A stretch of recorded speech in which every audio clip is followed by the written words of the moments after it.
on the one hand, we have the explosion of possibilities. Everything will be possible.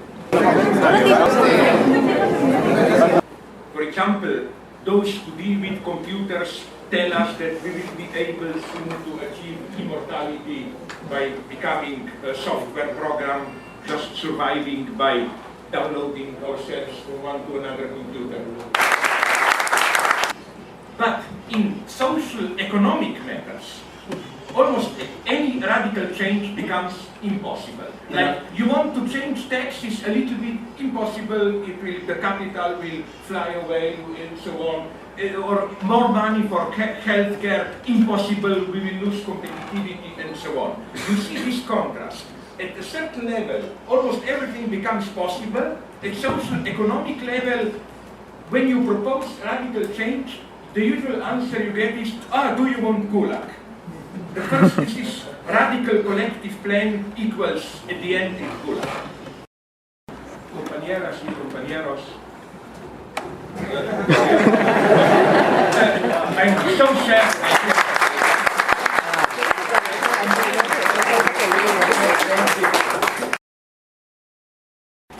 Everybody makes fun of Fukuyama, or that idiot who thought history is ended. Todo el mundo se burla de Fukuyama, el idiota que pensó de que la historia se estaba por acabar. But did you notice how at least most of the people that I know, even the so-called left, are de facto Fukuyamaists? Pero a pesar de eso, toda la gente que yo conozco, incluso los de la izquierda, son fukuyamistas de facto. Like, I remember from when I, or some of us, we were young, we were still asking the big questions. Will there be capitalism forever? Can we abolish state? Did you notice how, at least in the so-called developed West, nobody asks these questions? It is as if we, even the left in Europe, North America, here is different, they somehow silently accept that parliamentary democracy and capitalism is here to stay. So, de facto, what they only think is how to make the system a little bit better. More rights for women, more cultural tolerance, more economic justice, but nobody questions the system. My friend, American Marxist Frederick Jameson, made here a wonderful remark. He said that today, as films, many films of global catastrophe witness, it's for us much easier to imagine the end of the world than a small change in capitalism. We can imagine an asteroid hitting the Earth, life is at an end. Imagine in Europe giving a little more money to healthcare, no, you disturb the market, it cannot be done.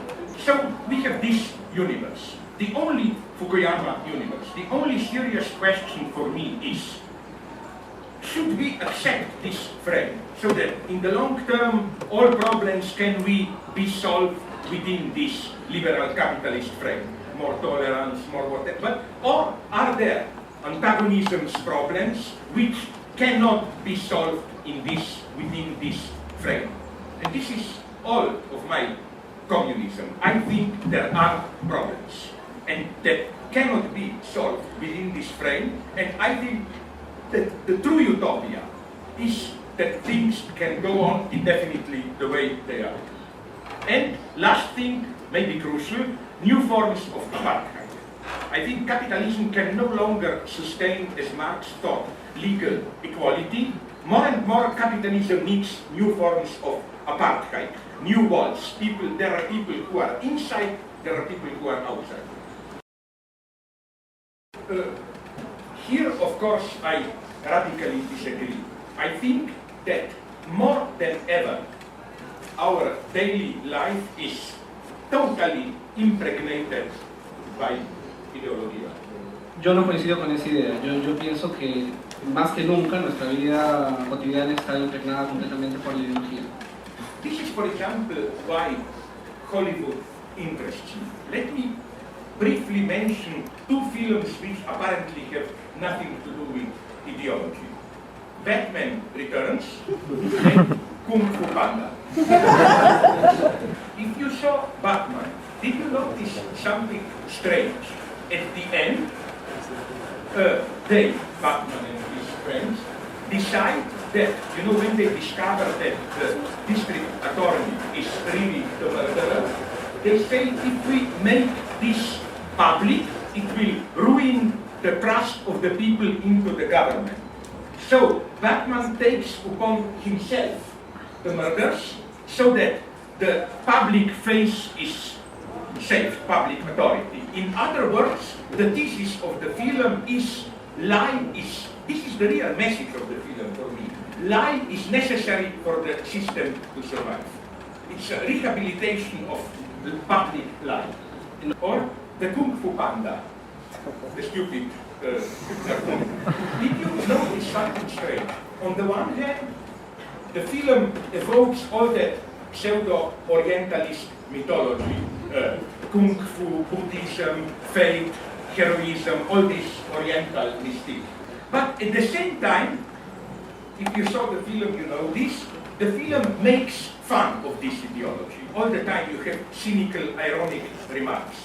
But what is crucial is that, in spite of all these permanent cynical jokes, comments, ideology survives. It is operative. And I think this is crucial how ideology functions today. You don't have to believe in it, but it still functions. Tragedy still implies a certain level of dignity. ¿Sabe? La tragedia implica todavía cierto nivel de dignidad. In a tragic conflict, I can confront you heroically, shoot me, I will not betray my victim, whatever.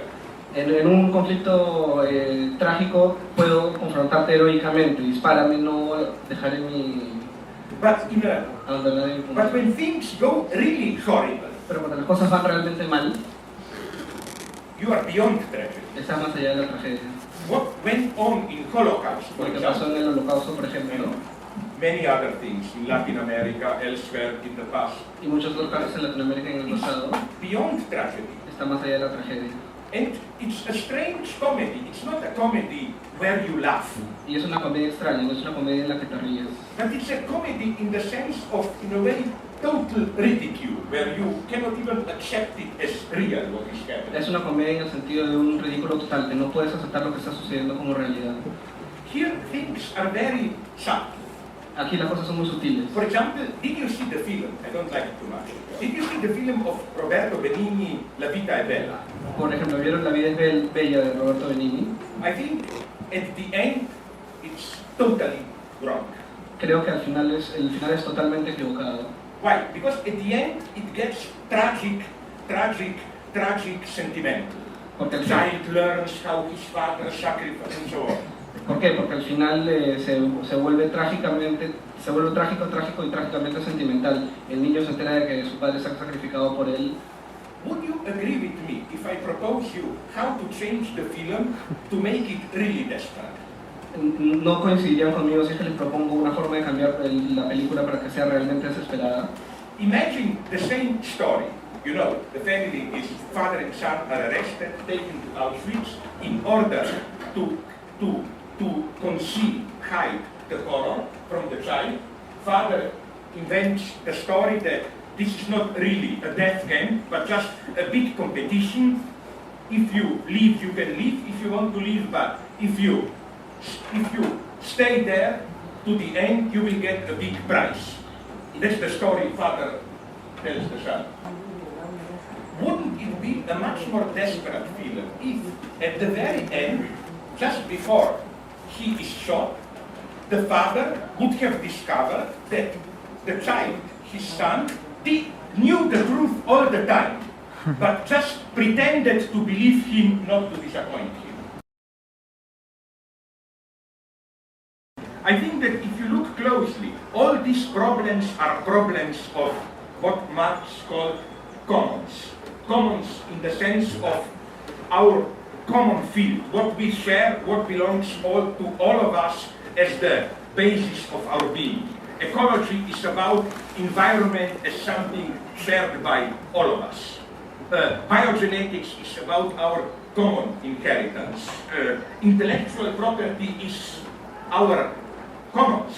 And again, new forms of apartheid is again about commons. So for me, communism, don't be afraid if you had bad experiences I had with 20th century communism. It's not a solution. I'm not saying, oh, bring back a Leninist party. It's the name of the problem. Communism failed in 20th century, but the problem is returning with a vengeance.